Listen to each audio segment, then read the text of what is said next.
جب وہ اس کی بے وقت آمد پر بھوکلا کر پسینہ پسینہ ہو جایا کرتا تھا، پر اب تو جیسے اسے اس بن بلائی آفت کی خاصی عادت سی ہو گئی تھی، جس پر وہ محض لمحہ بھر کے لیے چونکنے پر ہی اکتفا کرتا تھا۔ البتہ نفرت کا گہرا سمندر تیزی سے اپنی جگہ رواں دواں تھا۔ تم پھر آ گئی، اس کی وحشتوں بھرے چہرے سے ہمیشہ کی طرح خار کھاتا وہ حقیقتاً چٹک گیا۔ میں تو ہمیشہ ہی تمہارے پاس ہوتی ہوں، بس تم ہی کو مجھے دیکھنے کی فرصت نہیں ملتی۔ اس کی سخت چڑچڑاہٹ کا جواب ظاہر نرمی سے دیتی وہ ہر پل سلگتی قدم قدم اس کی جانب بڑھنے لگی۔ تم صرف میری تکلیف پر جشن منانے آتی ہو میرے پاس، اور اب بھی اسی لیے آئی ہو تاکہ دل کھول کر میری بے بسی کا تماشا دیکھ سکو۔ میری ہار کا شدت سے مزہ لینے کی تڑپ تمہارے وجود کو پل پل جھنسائے دیتی ہے۔ تم مجھ سے فقط میری بربادی ہی چاہتی ہو، ہے نا؟ یہی سب چاہتی ہو نا تم؟ اس کی دلی آرزوؤں کو سلگتے لفظوں کی صورت بیان کرتا وہ اسے حد درجہ مسرور کر گیا تھا۔ جب تم میرے بارے میں سب جانتے ہو تو بار بار پوچھتے کیوں ہو؟ مقابل کی بات پر دل کھول کر کہکا لگاتی سوال کے بدلے سوال کرتے وہ اس کے حد درجہ نزدیک پہنچ چکی تھی، اور افسوس اب تک یہ نہیں جان پائی کہ میری شکست دیکھنا تمہاری ایک ادھوری خواہش ہے جسے تم چاہ کر بھی کبھی پورا نہیں کر پاؤ گی۔ اپنے مضبوط کندھوں پر اس کے دھواں دھواں ہوتے نازک بازوں کو لپٹا دیکھ وہ شدید غصے میں بھی مسکراتا اسے آگ لگا گیا۔ تمہاری گھٹیا سوچ پر مجھے ہمیشہ سے افسوس ہوتا آیا ہے۔ کیا یہ بے بسی تمہارے لیے کافی نہیں جو تم نہ چاہتے ہوئے بھی مجھے میری مرضی کے مطابق دیکھنے کے پابند ہو؟ قدرے سکون سے بولتی وہ اس کے لبوں سے دل فریب مسکراہٹ نوچ گئی تھی۔ اور یو جسٹ شٹ اپ، تم اسے میری بے بسی کا نام ہرگز نہیں دیکھ سکتی، کیونکہ مجھے اس پر بھی خاصا اختیار حاصل ہے، سمجھی تم؟ درشتگی بھرے لہجے میں اس کی دل جلا دینے والے لفظوں کی شدت سے نفی کرتا وہ اپنی بات ثابت کرنے کی غرض سے اگلے ہی پل سختی سے آنکھیں میچے اسے اپنی نظروں سے غائب کر گیا۔ وہ اس کی ضد جتانے والے اس انداز پر بے ساختہ زہرخند لہجے میں مسکرائی۔ مان لو شاہمیر حسن، بے بس ہو تم میرے آگے۔ اس کے کان کے قریب جھک کر سرگوشی کرتی وہ پھر سے اپنی کھنکھناتی ہنسی زہر کی مانند اس کے کانوں میں انڈیل گئی، کیونکہ وہ مقابل شدت سے چاہنے کے باوجود بھی ایک بے ضرر عکس کے بازو کا پل پل تنگ ہوتا نامحسوس گھیرا خود پر سے ہٹا نہیں پایا تھا۔ وہ پل پل بڑھتے غصے اور بے چینی پر بمشکل قابو پائے حال نما کمرے میں ادھر سے ادھر چکر کاٹ رہا تھا۔ سامنے ہی دیوان صوفے پر گاؤ تکیے سے ٹیک لگائے تابین بائی اس کی ہر حرکت کا مشاہدہ کرتی بے چین ہو رہی تھی، جو بیچ بیچ میں گھڑی کی سوئیاں دیکھنے کی غرض سے رک بھی جاتا تھا۔ تابین بائی کے وجود میں بڑھتی بے چینی کی اصل وجہ اس کی پہلی دفعہ دن دہاڑے بے وقت آمد تو تھی، مگر ساتھ میں گولڈ کی وہ بریسلٹ بھی ان کی بے تابی کو بڑھا رہی تھی، جو سالار خان فقط اپنی محبت میں ڈوب کر رابی کے لیے لایا تھا۔ اور کتنی دیر لگے گی اسے آنے میں؟ قدرے جھنجھلا کر بولتا وہ تیسری بار تابین بائی کی جانب لپکا تو وہ اپنی ٹانگیں دبیز قالین پر جماتی اس کی بے صبری پر ٹھنڈی آہ بھر کر رہ گئی۔ آ جائے گی، مختصر جواب دیتی وہ حقیقتاً مقابل کی برداشت آزما گئی تھی۔ کیا آ جائے گی؟ 3 گھنٹے ہونے کو آئے ہیں اور ابھی تک دور دور اس کا کوئی اتا پتہ نہیں۔ کہاں ہے وہ؟ ہے کہاں؟ خدا کا واسطہ ہے کچھ تو بول دیں۔ تابین بھائی کا تب سے ایک ہی راگ الاپ میں تڑک کر بولتا کڑے تیوروں سے استفسار کرنے لگا۔ تو وہ اپنی موٹی کمر پر چوڑیوں بھرے دونوں ہاتھ جماتی اسے سخت نظروں سے گھورنے لگی۔ میرے سامنے اتنا اچھلنے کی ضرورت نہیں ہے تمہیں بابو۔ اگر تمہیں انتظار نہیں ہو رہا تو یہ بریسلٹ مجھے دے دو اور چلتے بنو یہاں سے۔ خواہ مخواہ میں وقت ضائع کر رہے ہو، میرا بھی اور اپنا بھی۔ ہاتھ نچا نچا کر نخوت سے بولتی وہ ایک دم اس کے قریب ہوتی چوڑے سینے پر دباؤ ڈالے اسے آدھا قدم پیچھے دھکیل گئی تو وہ مٹھیوں سمیت لب بیچ کر رہ گیا۔ کہیں آپ نے اسے اپنے دباؤ میں لا کر کسی امیر مرد کے پاس دبیز قالین پر پرسوچ نظریں جمائے وہ اپنے دماغ کے محدود میدان میں عقل و شبہات کے تیز گھوڑے دوڑاتا فنکارا جب اس کی بات بیچ میں کاٹتی وہ اس سے دگنا بھڑک اٹھی۔ یہ کیا بکواس کر رہے ہو تم؟ پاگل تو نہیں ہو گئے؟ وہ شاپنگ کرنے گئی ہے سمجھے؟ شاپنگ کرنے چاہو تو یہاں سے کسی سے بھی پوچھ سکتے ہو۔ اس کے اس حد تک چلے جانے پر تابین بائی پھاڑ کھانے والے انداز میں اس پر برستی اسے پل میں کڑا اطمینان دلا گئی تھی۔ ان کے شد و مت سے نفی کرنے پر اس کے دل کو دھاڑس سے ملی۔ وہ صرف اس کی تھی یہ سوچ کر سالار کے رگ و پے میں سکون سا اتر آیا تھا۔ تابین بائی پیسے کی خاطر بغیرتی کی ساری حدیں پار کرنے کی قائل تھیں، لیکن صد شکر تھا کہ اس حد تک کبھی نہیں گئی تھیں۔ پل بھر کو ان کے اس احسان پر خوش ہوتا وہ اس بات کا اعتراف کر گیا تھا۔ تم ایسا کرو، یہ بریسلٹ مجھے دے دو۔ خدا کی قسم میں رابی تک اس کی یہ امانت صحیح سلامت پہنچا دوں گی۔ سالار خان کو آپ ہی آپ مسکراتا دیکھ وہ تعصب سے سر جھٹک گئی۔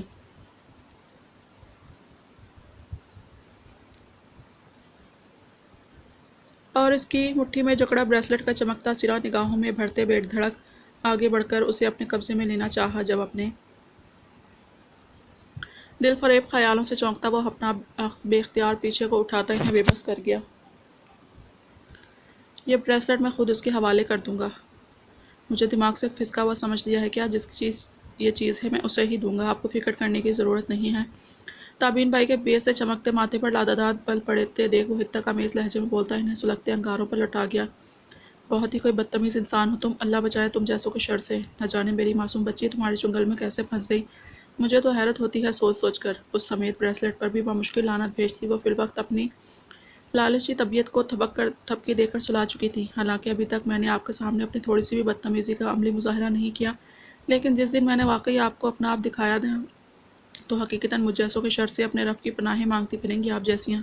رابعہ اور خود کے تعلق کی بابت ان کی ہر درجہ پھسلتی زبان سے ناپسندیدہ تبصرہ سن کر سالار خان نے قدرے بگڑے موڈ کے ساتھ اینٹ کا جواب پتھر سے دیتے اپنے سارے حساب بے باک کر ڈالے، جس پر وہ اندر تک کلستی نیلی ساڑی کا پلو تھامے واپس صوفے پر براجمان ہو چکی تھی۔ اتنی دیر اس خوبرو نوجوان کے مقابل کھڑے رہ کر مقابلہ بازی کرنا ان کی عمر کے تقاضوں پر پورا نہیں اترتا تھا۔ اب جب کہ تم اپنی طرف سے خود پر شریفوں کا لبادہ اوڑھ رکھا ہے، لیکن میری نظروں میں پھر بھی تم بدتمیز ہی ہو، یقین کرو۔ تم جیسا بد لحاظ و بے غیرت شخص واقعی میں نے اپنی پوری زندگی میں کبھی نہیں دیکھا۔ بظاہر نرم لہجے میں طنز و مزاح کا نشتر اس کے وجود میں پیوست کرتی وہ اسے مکمل طور پر زج کرنے کے در پر تھی، جبکہ وہ خود پر پل سے پل ضبط کھوتا لمبی سانس بھر کے رہ گیا۔ اللہ مجھے صبر دے اس مکار عورت کی چلتر بازیوں پر۔ رابی کی دیر آمد کا کڑوا گھونٹ تو جیسے تیسے کر کے پی لوں گا، لیکن اگر آپ کی بکواس سننے کے لیے مزید یہاں ٹھہرا تو حقیقتاً اپنا ضبط کھو بیٹھوں گا، جبکہ میرا دل اپنی رابی کو ناراض کرنے پر ذرا بھی آمادہ نہیں، اس لیے میں جا رہا ہوں یہاں سے۔ اپنے خالق یکتا سے زیر لب مدد طلب کرتا اگلے ہی لمحے تابین بھائی پر ان کی اوقات ظاہر کرتا اور ان کے سرخ لبوں کی مسکراہٹ چھینتے تن فن کرتا وہاں سے نکلتا چلا گیا۔ تو جاؤ میری بلا سے، کہیں بھی آیا بڑا کمینہ کہیں کا۔ کمرے کا دروازہ زور سے بند ہونے پر وہ قدرے تلخی سے بڑبڑاتی اگلے ہی پل سوچوں کی دلدل میں پھنستی چلی گئی، جس کا محور و مرکز یقیناً رابی ہی تھی۔ آج وہ دونوں کافی عرصے بعد شام کے اسرار پر اس کے گھر آئے تھے اور اس وقت ان کے شاندار ڈرائنگ روم میں بیٹھے گپے مارنے میں مصروف تھے۔ فواد اور افروز شام کے گھر آنے سے اکثر کتراتے تھے، جس کی وجہ عائل اور حسن صاحب تھے جو ان کو کچھ خاص پسند نہیں کرتے تھے۔ یہی وجہ تھی وہ جب بھی شام کے گھر آتے تو ان دونوں اکڑو باپ بیٹے کی غیر موجودگی میں ہی آتے یا پھر اپنا زیادہ وقت مستی میں اس کے ذاتی فارم ہاؤس میں گزار دیتے۔ اس کے برعکس آئمہ بیگم فقط اپنے لاڈلے بیٹی کی خوشی کی خاطر ان دونوں کا ہر بار خوش دلی سے استقبال کیا کرتی تھی۔ دیکھا تھا تم لوگوں نے اسے کیسے بار بار مسکرا کر صرف مجھے ہی دیکھ رہی تھی، مطلب سمجھ رہے ہو نا اس بات کا؟ ڈرائی فروٹ کی ٹریگ میں سے مونگ پھلی اٹھاتے افروز کی پیٹھ پر ہولے سے دھپ مارتا وہ پرجوش سا بولا تو پل بھر کر چونکتا سر ہلا گیا۔ آج یونی میں ہرمین نے بارہا شام کو اپنی نظروں کے سامنے دیکھا تھا، جو کبھی اس کے لیکچر ٹائم پر کلاس کے باہر کھڑا کسی سے محو گفتگو ہوتا، کبھی اپنی فرینڈز کے ساتھ لائبریری میں تو کبھی کیفے میں۔ بار بار دل دھڑکا دینے والے اس اتفاق پر جی بھر کر حیران ہوتی وہ، ہر بار اسے دیکھ کر احسان کے بوجھ تلے خوش دلی سے مسکرا دیتی، جس پر بھرپور حس اٹھاتا شام اپنی چالاکیوں پر دلکشی سے مسکراتی مزید اس کا نازک دل دھڑکا جاتا۔ اس بڑی تبدیلی کو ان تینوں کے علاوہ دوسروں نے بھی خاصے تجسس کے ساتھ محسوس کیا تھا۔ مطلب ہاتھ کی چڑیا دھیرے دھیرے دام میں پھنس رہی ہے، افروز کے بجائے فواد نے جواب دیا تو شام شہادت کی انگلی اس کی جانب جھٹکتا پرجوش سا چلایا۔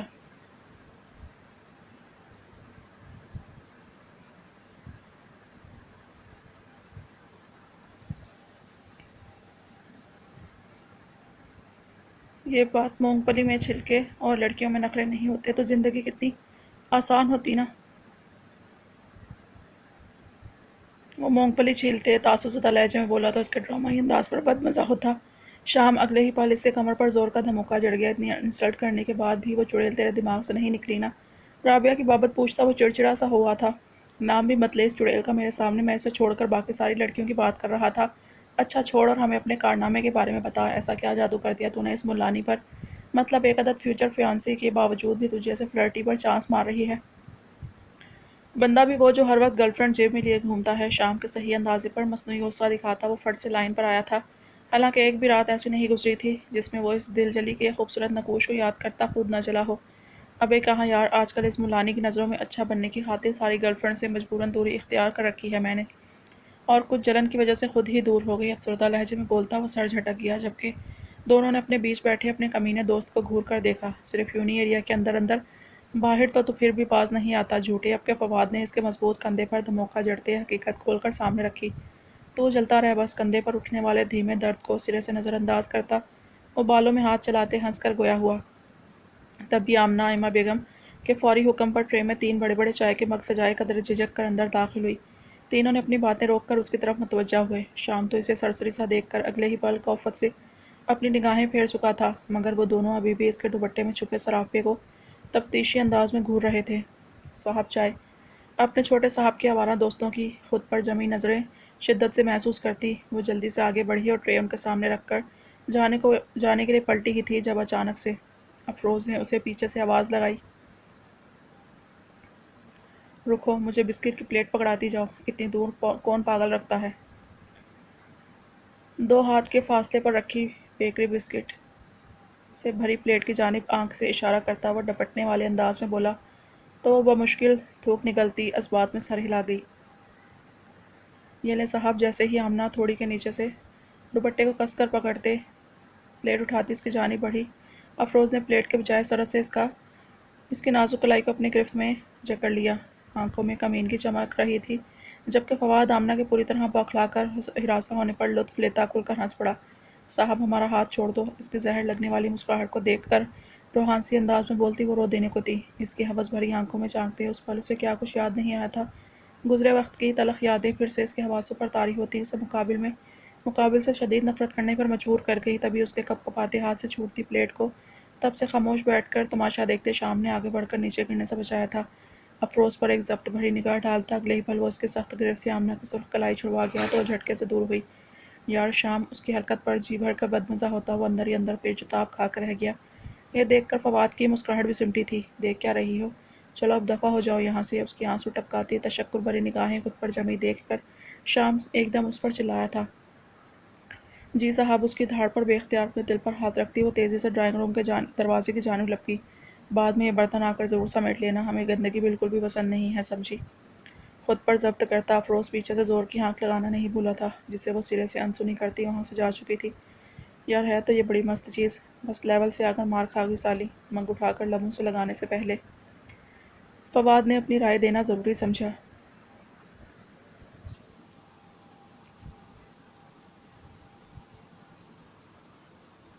جہاں افروز کھلے دروازے کے باہر پار دیکھتا سر ہلائے مسکرایا تھا، وہیں پیشانی پر بل ڈالے اپنی آنکھوں سمیت لمبی پلکوں کو انگلیوں تلے مسلتا شام جھٹکے سے ان کی جانب مڑا۔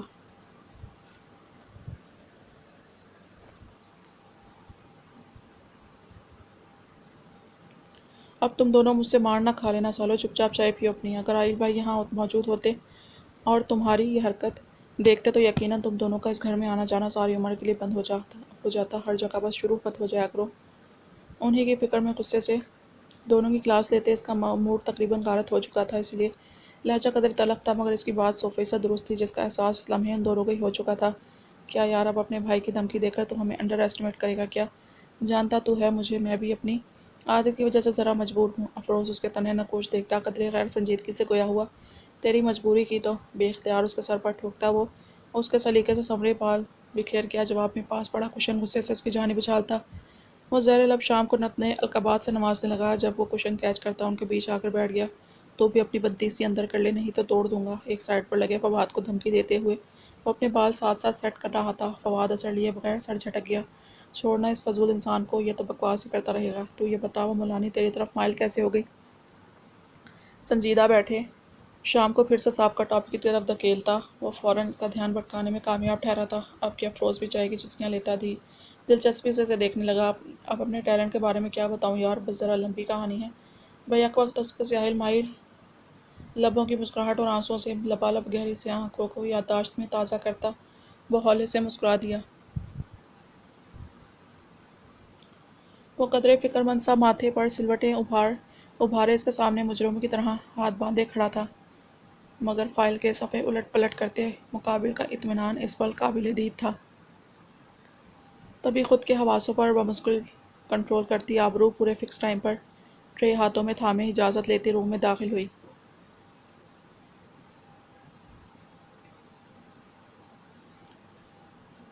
سر آپ کی کافی، دھیمے لہجے میں بولتی ٹرے میں کافی کمک اٹھا کر اس کے سامنے ٹیبل پر رکھے 2 قدم پیچھے ہٹ گئی، مگر شاہ نے بولنا تو دور اس کی جانب دیکھنا تک گوارا نہیں کیا تھا، جس کا اسے شدت سے کھٹکا لگا۔ بٹ سر، آپ کیسے فائر کر سکتے ہیں مجھے، حالانکہ میری کوئی غلطی بھی نہیں۔ آپ اوپر سے اپنی نظریں ہٹاتا رحمان شکایتی انداز میں بولا تو وہ شاہ کو دیکھتی صحیح معنوں میں چونکی۔ یہ پہلی بار تھا اس کے سوال پر نہ صرف مسکرایا تھا بلکہ آبرو کے حیران نقوش پر پل بھر کے لیے جتاتی نگاہ ڈالتا واپس بھی موڑ گیا تھا، کیونکہ آپ کا اور ہمارا ساتھ بس یہیں تک خدا کو منظور تھا مسٹر رحمان اصغر، اور پلیز غلطی پر غلطی دہرا کر اگر آپ اپنی بے وقوفی کا ثبوت نہیں دیں گے تو زیادہ بہتر رہے گا آپ کے لیے۔ Now you can go from here for ever. اپنے تاثرات ایک دم سے سپاٹ بناتا وہ دو بدو جواب دے کر اس کی بولتی پل بھر کو بند کروا گیا تھا۔ وہ جو 10 دنوں کی کڑی محنت کے بعد ایک امپورٹنٹ پروجیکٹ پر اپنی فائل کمپلیٹ کرتا شاہ کے پاس داد وصولنے کی غرض سے آیا تھا، مگر آگے سے اس کے سکون بھرے لہجے میں دیے جانے والے آرڈر پر اسے خود کا سر چکراتا ہوا محسوس ہوا۔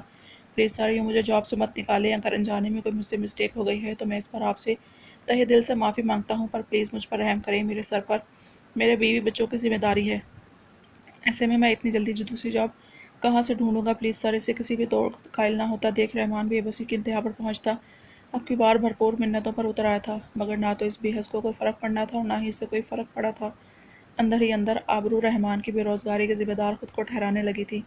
گیٹ آؤٹ مسٹر رحمان۔ وہ رہا دروازہ، اس کے جوڑے ہاتھ اور تڑاتڑ چلتی زبان دیکھ کر دانت پیچتے وہ باہر کی جانب اشارہ کرتا خود پر سے ضبط کھونے لگا، جبکہ رحمان کے لیے پریشان ہوتی آبرو ہمت جٹاتی 2 قدم آگے بڑھی۔ سر، وہ کچھ بولنا چاہتی تھی مگر پل میں بڑھتے شاہ نے اسے آواز نکالنے کا کوئی موقع ہی فراہم نہیں کیا تھا۔ I said get out. اگر نہیں چاہتے کہ گارڈز کے ہاتھوں دھکے کھاتے ہوئے یہاں سے سب لوگوں کے سامنے بے عزت ہو کر جاؤ تو آؤٹ، ابھی اور اسی وقت۔ اس کی بلند دھاڑ میں غضب ہی غضب اشکولے لے رہا تھا، جس کی وجہ یقیناً آبرو کا اس 2 ٹکے کے ملازم کی حمایت میں ذرا سی آواز نکالنا تھا۔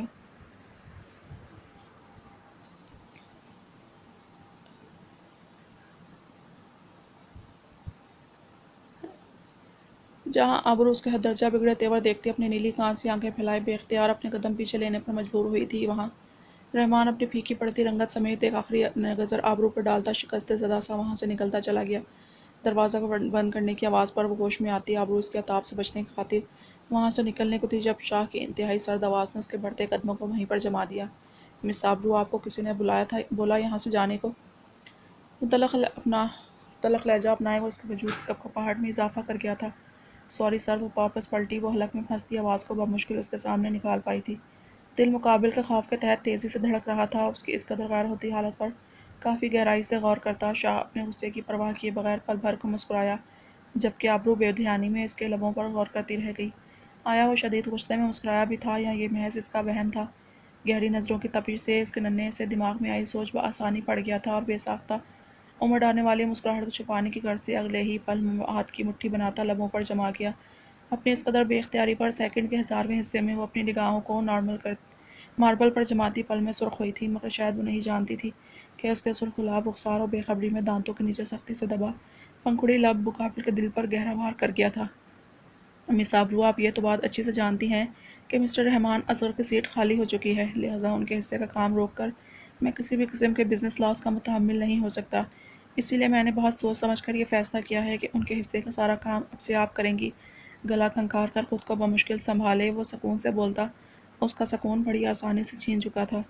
میں اپنی جانب انگلی گھماتی وہ حیرتوں کے سمندر میں ڈوبتی چلی گئی۔ جی، آپ ویسے بھی بہت شوق ہے نا آپ کو مسٹر رحمان کی ہیلپ کرنے کا، تو میں آپ کو دل کھول کر چانس دے رہا ہوں۔ Now it's your time to prove yourself. Any more question؟ سرد لہجے میں ڈو ٹوک بات کرتا وہ مسلسل اس کی مشکلات میں اضافہ ہی کرتا جا رہا تھا۔ نو، اس کی پیشانی پر بل پڑتے دیکھ شدت سے خائف ہوتی وہ اب رو دینے کو تھی، پر اس بار وہ اس انا پرست کو چاہ کر بھی نہ کرنے کی رسک نہیں لے سکتی تھی۔ اس قدر بے رحمی پر حسین آنکھوں کی بھیگتی نلاہٹ پل پل آنسوؤں کی صورت اختیار کرنے لگی تھی۔ اس کے سر پر پہلے سے ہی بہت مجبوریاں اور ذمہ داریاں تھیں، مگر مقابل کا ان سب سے کوئی لینا دینا ہوتا تو وہ پرواہ بھی کرتا، وہ تو شاید انتقام کی آگ میں سلگتا سامنے والے کے ہر درد سے لا تعلق تھا۔ آنسو بے اختیار گھنیری پلکوں کی باڑ پھلانگتے گالوں پر پھسلے تھے۔ اب آپ جا سکتی ہیں۔ پہلی دفعہ دل پر پتھر رکھ کر اسے خود سے دور جانے کی اجازت دیتا وہ اپنے اس نئے سرد انداز سے اسے دوبارہ حیران کر گیا۔ اگلے ہی پل وہ سختی سے اپنے گال رگڑتی دروازے کی جانب لپکی، جب وہ اسے پھر سے اپنے حکم کا پابند بنا گیا۔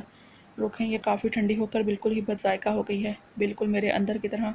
سو پلیز اس کی جگہ دوسری کافی بنا کر لائیں میرے لیے۔ اس کا رخ اپنی جانب گھومتا دیکھ کر وہ قدرے لاپرواہی سے بولتا، اس کی بے بسی کا جی بھر کے فائدہ اٹھا رہا تھا۔ بھوری آنکھیں اس کے دبے دبے غصے کو محسوس کرتی اس پر شدت سے مسکرا رہی تھیں۔ اوکے سر، بے دلی سے بولتی ہوئی اس کی جانب لپکی اور ٹرے کو ٹیبل سے اٹھاتی بغیر اس کی جانب دیکھے وہاں سے نکلتی چلی گئی۔ اف ابرو، ابھی تو یہ شروعات ہے، اور جہاں تک مجھے اندازہ ہے تمہاری جیسی معصوم مگر ضدی جڑیا میرا وار سہنے کی ذرا سی بھی طاقت نہیں رکھتی، لیکن اب کیا جا سکتا ہے؟ مجھے اس حد تک لانے پر بھی تم ہی نے مجبور کیا ہے، اب برداشت تو کرنا ہی پڑے گا۔ ریوالونگ چیئر کی پشت پر سر ٹھکاتے سرد آہ بڑھتا وہ خیالوں میں بھی فقط اسی سے مخاطب تھا، اپنے ہی دل کو قرار کو بے قرار کرنے کے لیے وہ کس حد تک جانے والا تھا شاید یہ خود بھی نہیں جانتا تھا، سوائے اس کے کہ ابرو سکندر کو اپنی محبت کے آگے گھٹنے ٹیکنے پر ہر صورت مجبور کرنا تھا۔